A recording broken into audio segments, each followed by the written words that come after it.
دور بڑا تنگی کا اور مشکلات کا تھا جو امام عسکری کا دور ہے۔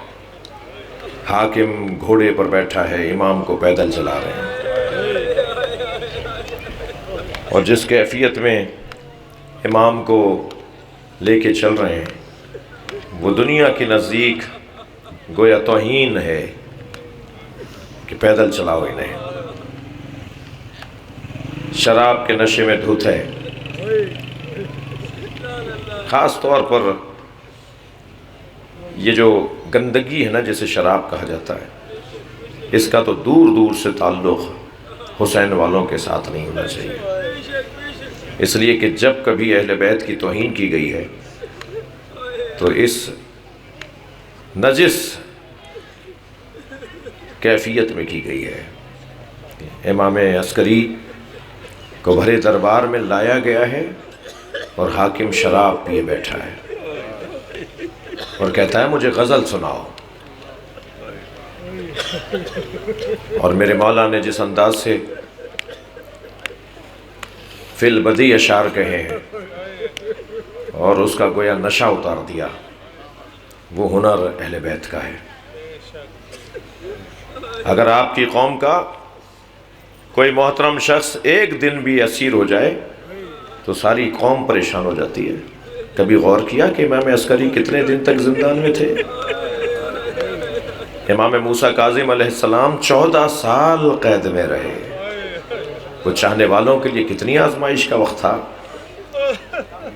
ابو العطا کہتے ہیں اللہ اکبر، اہل بیت کے چاہنے والوں کے لیے وہ دن کتنے مشکل دن تھے کہ جب ان کے امام اسیر ہوتے ہوں، قید میں ہوتے ہوں، اور چاہنے والے کچھ نہیں کر پا رہے۔ کہا جاتا ہے کہ جی ابو العطا نظر آئے بازار میں، کہ ابو العطا تو بغداد میں کا رہنے والا نہیں ہے، ابو العطا تو بغداد مدینے کا رہنے والا ہے۔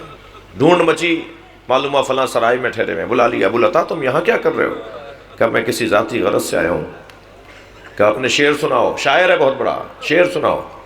جب فرمائشوں پہ شعر سنائے تو پھر ایک مرتبہ یہ بھی کہہ دیا کہ اب جو غزل سنانے جا رہا ہوں تو مجھے کچھ ملے گا بھی اس کے بدلے میں؟ کہنے لگے جو تم کہو گے ہم دے دیں گے۔ شعر سنانے کے بعد کہا میرے امام کو آزاد کر دو۔ یہ مشکل دور، اجرکم اللہ، اجرکم اللہ، جو رونے آئے اپنی آوازوں کو آزاد کریں گے۔ ایک اہل بیت کا چاہنے والا، امام معصوم کا چاہنے والا شاعر امام کے قاتل کے دربار میں کھڑے ہو کے شعر سنا رہا ہے، اور جب وہ کہتا ہے مانگو کیا مانگنا چاہتے ہو، تو وہ کہتے ہیں میرے امام کو آزاد کر دو، کہ ہم تمہارے امام کو آزاد کر دیں گے۔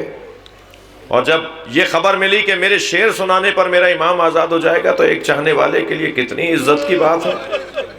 مگر جب آزادی ملی تو کیا آزادی ملی؟ زہر دے دیا گیا۔ اجرکم اللہ، اجرکم اللہ، آپ کی آوازیں بلند ہیں۔ غربت میں یہ مدینے کے رہنے والے، یہ سامرہ کے رہنے والے نہیں ہیں، کہاں کا مسافر کہاں پہنچا ہے۔ اللہ اکبر، امام کو زہر دے دیا، اور امام کو اس زہر کے اثر نے یاد آیا جیسے حسن مجتبیٰ کو زہر دیا گیا۔ میں پڑھ رہا تھا جیسے امام حسن کو جگر کے ٹکڑے قے کی صورت میں باہر آئے۔ امام حسن عسکری کی کیفیت بھی کچھ یہی ہے۔